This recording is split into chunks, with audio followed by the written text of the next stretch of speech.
You and two others. So this could be you, a soulmate and a twin flame. This could be third-party situation. This could be polyamory. But let's have a look for the viewer, please. And have a look at the dynamics between the viewer and these two others. What do we need to know? We've got the Queen of Wands. Person number one, let's have a look. Who and what is the dynamic here between the viewer and person number one, please? Let's have a look. Between the viewer and person number one, we have got the Four of Cups.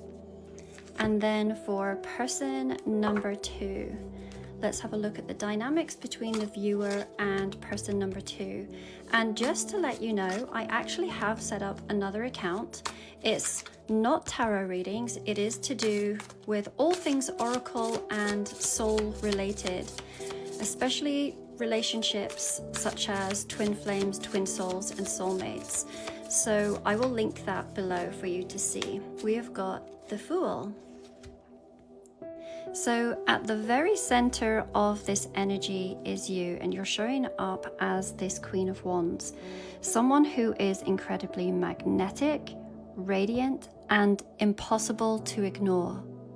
This is a very powerful placement, and whether you realize it or not, you are a gravitational force in this connection. But it also hints that you might be navigating feelings of being underestimated, overlooked, and even emotionally sidelined, especially with this Four of Cups here. So either someone isn't seeing your worth clearly, or you're becoming disillusioned with what's being offered. As for the other person, they are showing up as the Fool, and this is full of newness and excitement and potential, and actually quite a lot of courage here. There is this desire to leap. And this could represent someone who is ready to begin again, perhaps with you, or perhaps on a path of their own. So let's go a little bit deeper into each of these energies between you and these two others and see what Spirit wants you to understand about where you stand, what shifted, and where this could be headed. In this deck, the Queen of Wands appears as a skull mounted on a rod. And she's fierce, she's stripped of any illusion, and she's fully in her truth. Certainly, not only am I looking at the card, but I'm feeling the energy, and it feels to me that you do actually know your power within this.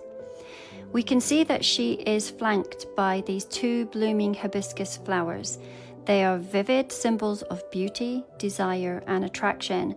So this queen does not chase, she draws in. What's really fascinating here is that you do actually know your magnetism. You may even sense that you have more than one person that is drawn to you. I see this as being represented by these two hibiscuses, and actually there's two more that are blooming on the edge here. So these two people, they could be in love with you, or they could be emotionally activated by you, whether they admit it or not. And yet, what's even more curious to me is that the head of this queen is actually turned away. She's not looking at either of them. She's facing an entirely different direction. And to me, that detail is actually really powerful. It suggests that you might be on your own path, perhaps emotionally or spiritually separate from the drama or indecision that is unfolding between these two other people. It could also reflect a part of you that is no longer willing to settle for half-hearted love or indecisive energy. But there is a very quiet and radiant self-possession here.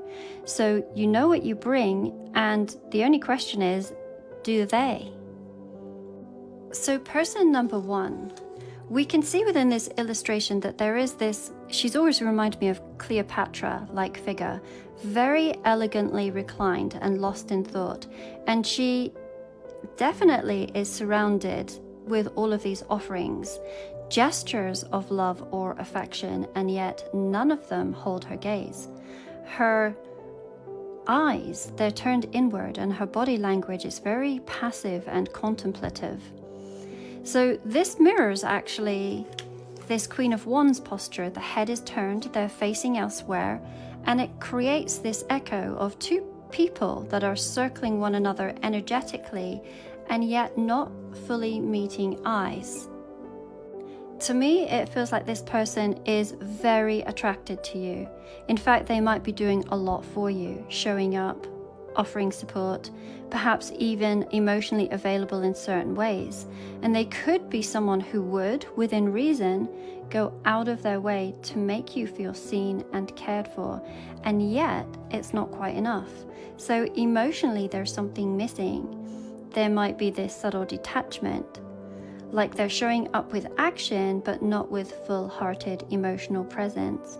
Or perhaps it's you who feels the disconnect, not fully moved, even though you can appreciate their loyalty or effort. One thing is clear, and that is you are not chasing, and they know it. In fact, that might be part of what draws them in even more. And now let's look at this last energy, the Fool.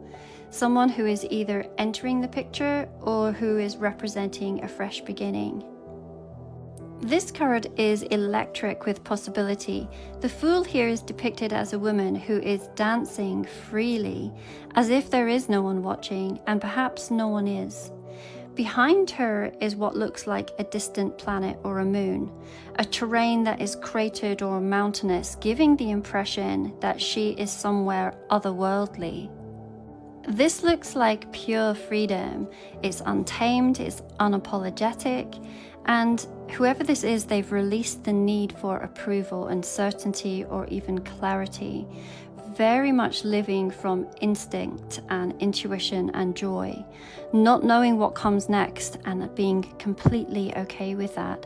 And in the context of this reading, this energy feels very fresh, like a wild card.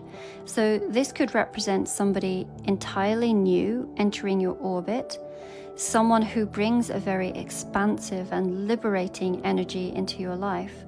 Alternatively, this could reflect your own soul's desire to break free from limitations, from cycles, from unfulfilling dynamics where you're only half met. Whoever this is, though, they do not wait to be chosen. They simply choose themselves and dance.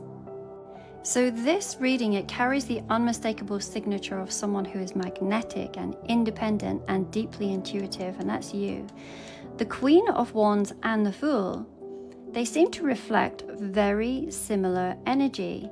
So it could be two aspects of the same soul bond, radiant and entirely capable of living each in your own orbit, and yet open to dancing into something new, together or apart. To me, these are two very confident energies that have learned to be whole within themselves. And then there is this Four of Cups, a really quiet, contemplative presence.